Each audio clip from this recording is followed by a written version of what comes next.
ನಾರಾಯಣಂ ಸುರಗುರುಂ ಜಗದೇಕನಾಥಂ ಭಕ್ತಪ್ರಿಯಂ ಸಕಲಲೋಕನಮಸ್ಕೃತಂ ಚ ತ್ರೈಗುಣ್ಯವರ್ಜಿತಮಜಂ ವಿಭುಮಾದ್ಯಮೀಶಂ ವಂದೇ ಭವಗ್ನಮರಾಸುರಸಿದ್ಧವಂದ್ಯಂ ವ್ಯಾಸಂ ವಸಿಷ್ಠನಪ್ತಾರಂ ಶಕ್ತೇಃ ಪೌತ್ರಂ ಅಕಲ್ಮಷಂ ಪರಾಶರಾತ್ಮಜಂ ವಂದೇ ಶುಕತಾತಂ ತಪೋನಿಧಿಂ. ಶ್ರೀ ಗುರುಭ್ಯೋ ನಮಃ. ಹರಿ ಓಂ. ವಿಷ್ಣು ಸಹಸ್ರನಾಮ ಸ್ತೋತ್ರದ 62ನೇ ಶ್ಲೋಕದ ಚಿಂತನೆಯನ್ನು ಇವತ್ತು ಮಾಡೋಣ. ತ್ರಿಸಾಮ ಸಾಮ ಗಸ್ಸಾಮ ನಿರ್ವಾಣಂ ಭೇಷಜಂ ಭಿಷಕ ಸನ್ಯಾಸಕೃಚ್ಛಮಶಾಂತೋ ನಿಷ್ಠಾ ಶಾಂತಿ ಪರಾಯಣಂ. ಭಗವಂತನನ್ನು ತ್ರಿಸಾಮ ಅಂತ ಕರೀತದೆ ಈ ಶ್ಲೋಕ. ತ್ರೀಣಿ ಸಾಮಾನಿ, 3 ವೇದಗಳು ಮುಖ್ಯವಾದ, ಅಂದರೆ ಅಥರ್ವಣ ಋಗ್ವೇದದಲ್ಲಿ ಒಂದು ಭಾಗ ಅಂತ ನಾವು ತೆಗೆದುಕೊಂಡಾಗ ಋಗ್ವೇದ, ಯಜುರ್ವೇದ, ಸಾಮವೇದ ಈ 3 ವೇದಗಳ ಭಾಗದಿಂದ ಸಮವಾಗಿ ಸ್ತುತ್ಯನಾಗುವಂತಹ ಪರಮಾತ್ಮ, ಪ್ರತಿಪಾದ್ಯನಾಗುವಂತಹ ಪರಮಾತ್ಮ ತ್ರಿಸಾಮ ಅಂತ ಅನ್ನಿಸಿಕೊಳ್ಳುತ್ತಾನೆ. ಭಗವಂತನನ್ನು ಕೇವಲ ಒಂದು ವೇದ ಮಾತ್ರ ಪ್ರತಿಪಾದನೆ ಮಾಡುವುದಿಲ್ಲ, ಸಮವಾಗಿ ಸರ್ವ ವೇದಗಳು ಕೂಡ ಪ್ರತಿಪಾದನೆ ಮಾಡುತ್ತವೆ. ಅಂತಹ ವೇದದಿಂದ ಸ್ತುತ್ಯನಾದ ಭಗವಂತನೇ ತ್ರಿಸಾಮ ಅಂತ ಅನ್ನಿಸಿಕೊಳ್ಳುತ್ತಾನೆ. ಸಾಮಗಾಹ, ಛಾಂದೋಗ್ಯ ಉಪನಿಷತ್ತಿನಲ್ಲಿ ಒಂದು ಮಾತು ಉಂಟು. ಸೇತಿ ಭಾರ್ಯಾ ಹಿ ವಾಗ್ದೇವಿ ಪ್ರಾಣೋಮಃ ಪರಿಕೀರ್ತಿತಃ ಏವಂ ತೌ ಸಾಮನಾಮಾನೌ ಇತಿ ಛಾಂದೋಗ್ಯ ಉಕ್ತೇ. ಅಂದರೆ ಸಾಮ ಅನ್ನೋದಕ್ಕೆ ಭಾರತೀದೇವಿ ಮತ್ತು ವಾಯುದೇವರು ಅಂತ ಅರ್ಥ ಛಾಂದೋಗ್ಯದಲ್ಲಿ ಹೇಳಲ್ಪಟ್ಟಿದೆ. ಅಂತಹ ಆ ಭಾರತೀ ಸಮೇತರಾದ ವಾಯುದೇವರಲ್ಲಿ ಗತ ಅಂತರ್ಯಾಮಿಯಾಗಿ ಇರುವಂತಹ ಪರಮಾತ್ಮ ಸಾಮಗಹ ಅಂತ ಅನ್ನಿಸಿಕೊಳ್ಳುತ್ತಾನೆ. ಸಾಮ ಅಂದರೆ ಸಾಮವೇದ, ಸಾಮ್ನ ಸಾಮವೇದೇನ ಗಮ್ಯತೆ.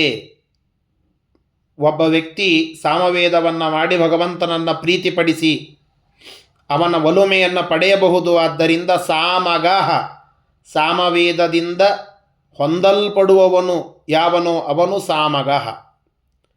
ಸಾಮ, ಆ ಸಾಮವೇದದಿಂದ ಪ್ರತಿಪಾದ್ಯನಾದ ಭಗವಂತ ಸಾಮ. ಸರ್ವಭೂತೇಷು ಸಮತ್ವಾತ್ ಸಾಮ, ಎಲ್ಲ ಜೀವರಲ್ಲಿ ಸಮವಾಗಿ ಭಗವಂತ ಇದ್ದಾನೆ. ಎಲ್ಲರಲ್ಲಿ ಇರುವ ಭಗವಂತ ಒಬ್ಬನೇ. ಆದ್ದರಿಂದ ಭಗವಂತನನ್ನು ಸಾಮ ಸಾಮ ಅಂತ ಕರೀತಾರೆ. ನಿರ್ವಾಣಂ, ನಿರ್ವಾಣ ಅಂತಂದರೆ ಪ್ರಾಕೃತ ಶರೀರ ಶೂನ್ಯಂ ನಿರ್ವಾಣಂ ಅಂತ. ಪ್ರಾಕೃತವಾದ ಸತ್ವರಜಸ್ತಮೋ ಗುಣಗಳಿಂದ ಮಾಡಲ್ಪಟ್ಟಂತಹ ಪ್ರಕೃತಿ ನಿರ್ಮಿತವಾದ ಶರೀರ ಅದು ಭಗವಂತನದ್ದಲ್ಲ. ಭಗವಂತನದ್ದು ಅಪ್ರಾಕೃತವಾದ ಶರೀರ. ಆದ್ದರಿಂದ ನಿರ್ವಾಣ ಅಂತ ಭಗವಂತನನ್ನು ಕರೀತಾರೆ. ವಾಣ ಅಂತಂದರೆ ಶರೀರ ಅಂತ ಕೋಶ ಹೇಳುತ್ತದೆ. ಕಾಯೋ ವಾಣಂ ಶರೀರಂ ಚ ಅಂತ. ಹೀಗಾಗಿ ನಿರ್ವಾಣಂ ಅಂದರೆ ದೇಹವಿಲ್ಲದ, ದೇಹ ಅಂದರೆ ಪ್ರಾಕೃತಿಕವಾದ ಶರೀರವಿಲ್ಲದ. ಭೇಷಜಂ, ಸಂಸಾರ ರೋಗಸ್ಯ ಔಷಧ ರೂಪತ್ವಾತ್ ಭೇಷಜಂ. ಭೇಷಜ ಅಂತಂದರೆ ಸಂಸ್ಕೃತದಲ್ಲಿ ಔಷಧ ಅಂತ ಅರ್ಥ. ಭಗವಂತ ನಮ್ಮ ಸಂಸಾರದ ರೋಗಕ್ಕೆ ಔಷಧನಿದ್ದಂತೆ. ಬೇರೆ ಯಾವ ಔಷಧದ ಅವಶ್ಯಕತೆ ನಮಗಿಲ್ಲ. ಭಗವಂತನ ನಾಮಸ್ಮರಣವನ್ನು ಮಾಡಿದರೆ ಸಾಕು. ಅದೆಂತಹ ದೊಡ್ಡದಾದ ರೋಗವಿದ್ದರೂ ಕೂಡ ಸಂಸಾರದ ರೋಗವನ್ನೇ ನಾಶ ಮಾಡುವಂತಹ ಆ ಶ್ರೇಷ್ಠವಾದ ಔಷಧ ಅದು ನಮ್ಮೆಲ್ಲ ರೋಗಗಳನ್ನು ಪರಿಹಾರ ಮಾಡುತ್ತದೆ. ಆ ಪರಮಾತ್ಮನ ಸ್ಮರಣೆ ಅಂತಹ ಆ ಭಗವಂತನ ನಾಮಸ್ಮರಣೆ ನಮ್ಮ ಸಕಲ ರೋಗಗಳಿಗೆ ರಾಮಬಾಣವಾಗಿದೆ ಅಂತನ್ನುವ ಮಾತು ನಾವು ತಿಳಿದುಕೊಳ್ಳಬೇಕು. ಅಂತಹ ರಾಮಬಾಣವಾದ ಔಷಧ ಅದು ಭೇಷಜ ಆ ಭಗವಂತ. ಹೀಗಾಗಿ ಭಗವಂತನನ್ನು ಭೇಷಜಂ ಅಂತ ಕರೀತಾರೆ. ಭಿಷಕ್ ಬರೇ ಭೇಷಜ ಔಷಧ ಮಾತ್ರ ಅಲ್ಲ, ಔಷಧವನ್ನು ಕೊಡುವ ವೈದ್ಯನೂ ಅವನೇ. ಭಿಷಜ್ಯತಿ ಇತಿ ಭಿಷಕ್. ಭಿಷು ಅಂತಂದರೆ ಭಿಷು ಚಿಕಿತ್ಸಾಯಾಮ್ ಅಂತ ಧಾತು. ನಮ್ಮನ್ನು ಟ್ರೀಟ್ ಮಾಡುವಂಥವರನ್ನು ಭಿಷಕ್ ಅಂತ ಕರೀತೇವೆ. ಡಾಕ್ಟರ್ಸ್ ನಮ್ಮನ್ನು ಟ್ರೀಟ್ ಮಾಡುತ್ತಾರೆ. ನಮಗೆ ಏನು ರೋಗವಾಗಿದೆಯೋ ಅದನ್ನು ಕಂಡುಹಿಡಿದು ಅದಕ್ಕೆ ಸೂಕ್ತವಾದ ಔಷಧವನ್ನು ಕೊಟ್ಟು ನಮ್ಮನ್ನು ಆರೈಕೆ ಮಾಡುತ್ತಾರೆ. ಹೀಗಾಗಿ ಸಜ್ಜನರನ್ನು ಆರೈಕೆ ಮಾಡುವ, ಅವರ ರೋಗವನ್ನು ನಿವಾರಣೆ ಮಾಡುವ ಆ ರೋಗ ನಿವಾರಕವಾದ ವೈದ್ಯೋ ನಾರಾಯಣೋ ಹರಿ, ಅವನೇ ಭಿಷಕ್, ಆ ಭಗವಂತ ನಾರಾಯಣ ಅಂತ. ಸನ್ಯಾಸ ಕೃತ್, ಸನ್ಯಾಸ ಅಂದರೆ ಕಾಮ್ಯಕರ್ಮ ತ್ಯಾಗ ಅಂತ ಒಂದರ್ಥ. ಅಂತಹ ಸನ್ಯಾಸವನ್ನು ಒಬ್ಬ ವ್ಯಕ್ತಿ ತೆಗೆದುಕೊಳ್ಳಬೇಕಾದರೆ ಅವನಲ್ಲಿ ಆ ಮನಸ್ಸನ್ನು ಮಾಡುವವನು ಕಾರಯತಿ ಇತಿ ಸನ್ಯಾಸ ಕೃತ. ಕಾಮ್ಯವಾದ ಕರ್ಮಗಳನ್ನು ಮಾಡುವ ವಿಚಾರವನ್ನು ನಮ್ಮಿಂದ ದೂರ ಸರಿಸಿ ಸನ್ಯಾಸವನ್ನು ನಮ್ಮ ಮನಸ್ಸಿನಲ್ಲಿ ಆ ಭಾವನೆಯನ್ನು ತಂದಿರಿಸುವವನು ಭಗವಂತ. ಆದ್ದರಿಂದ ಸಮ್ಯಕ್ ನ್ಯಾಸಂ ಕರೋತಿ ಕಾರಯತಿ ಇತಿ ಸನ್ಯಾಸ ಕೃತ. ಶಮಃ ಆನಂದರೂಪನಾಗಿದ್ದಾನೆ ಭಗವಂತ. ಶಮ ಆನಂದರೂಪ ಅಂತ ಮಾಂಡೂಕ ಉಪನಿಷತ್ತು ನಮಗೆ ತಿಳಿಸಿಕೊಡುವಂತೆ ಶಮ ಅಂದರೆ ಆನಂದರೂಪ ಅಂತ. ಶ ಅನ್ನೋದಕ್ಕೇನೆ ಆನಂದ ಅಂತ ಅರ್ಥ. ಶಮಃ ಆನಂದರೂಪನಾಗಿದ್ದಾನೆ, ಆದ್ದರಿಂದ ಶಮಃ. ಶಾಂತಃ ಶಸ್ಯ ಸುಖಸ್ಯ ಅಂತಃ ಶಾಂತಃ. ಕಲ್ಯಾಣೋಲ್ಲಾಸ ಸೀಮಾ ನಮ್ಮ ಭಗವಂತ. ಕಲ್ಯಾಣ ಶಾಂತ ಅರ್ಥ ನಮ್ಮ ಸುಖ, ಕಲ್ಯಾಣ, ಉಲ್ಲಾಸ, ವಿನೋದ, ವಿಲಾಸ ಏನೆಲ್ಲ ಸುಖಕ್ಕೆ ಸಮಾನಾರ್ಥಕವಾಗಿರುವ ಶಬ್ದಗಳಿವೆಯೋ ಅದರ ಒಂದು ಲಿಮಿಟ್, ಅದರ ಒಂದು ಸೀಮೆ, ಅದರ ಒಂದು ಗಡಿ ಯಾರು ಅಂತಂದರೆ ಅದು ಭಗವಂತ.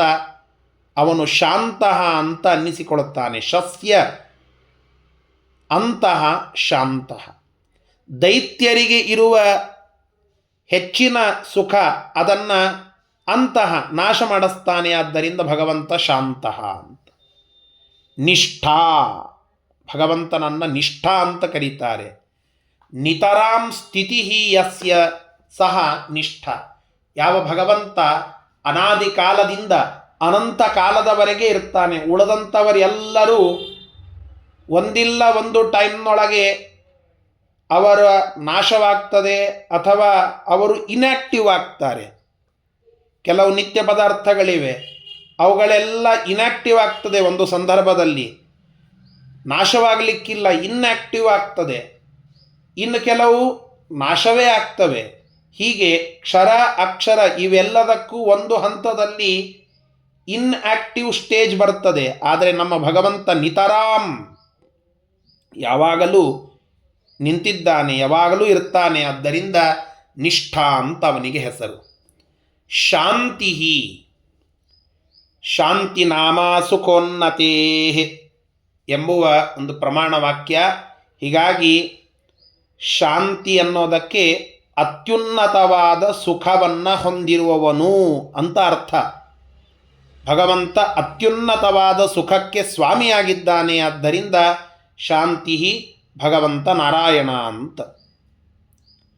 ಪರಾಯಣಂ, ಪರಮಾತ್ಮ ಪರರ ಅಂತಂದರೆ ಮುಕ್ತರ, ಅಮುಕ್ತರಾದಂತಹ ಜೀವರಿಂದ ಪರ ಬೇರೆ ಆದಂತಹ ಮುಕ್ತರು. ಈ ಜಗತ್ತಿನ ವ್ಯಾಪಾರಗಳಿಂದ ಪರ ಬೇರೆ ಆದಂಥವರು ಮುಕ್ತರು. ಆ ಮುಕ್ತರನ್ನು ಸಲಹುವ ಸ್ವಾಮಿ. ಅವನಿಗೆ ಆ ಎಲ್ಲ ಮುಕ್ತರಿಗೆ ಪರಮಯನಂ ಯಸ್ಮಾತ್, ಅಥವಾ ಪರಾಯಣಂ ಅಂದರೆ ಮುಕ್ತರಿಗೆ ಆಶ್ರಯನಾಗಿ ಇದ್ದಾನೆ, ಅವರಿಗೆ ಒಂದು ಆಸರೆಯನ್ನು ಕೊಡುವವನಾಗಿದ್ದಾನೆ. ಆದ್ದರಿಂದ ಪರಾಯಣ ಇದು ಮುಕ್ತಾಶ್ರಯನಾದ ಭಗವಂತನ ಹೆಸರು ಅಂತ ಹೇಳುತ್ತಾರೆ. ಹೀಗೆ ತ್ರಿಸಾಮ ನಿರ್ವಾಣಂ ಭೇಷಜಂ ಭಿಷಕ ಸನ್ಯಾಸಕೃತ್ ಶಮಃ ಶಾಂತಃ ನಿಷ್ಠಾ ಶಾಂತಿ ಪರಾಯಣಂ ಅನ್ನುವಂತಹ ಈ ವಿಶೇಷವಾದ 12 ಹೆಸರುಗಳು ಭಗವಂತನ ಮಹಿಮೆಯನ್ನು ತಿಳಿಸುವಂತಹದ್ದು. ಅವುಗಳಿಂದ ಪ್ರತಿಪಾದ್ಯನಾದ ಪರಮಾತ್ಮ ನಮ್ಮನ್ನು ರಕ್ಷಿಸಲಿ ಅಂತ ಪ್ರಾರ್ಥನೆಯನ್ನು ಮಾಡೋಣ. ಶ್ರೀಕೃಷ್ಣಾರ್ಪಣಮಸ್ತು. ಹರಯೇ ನಮಃ.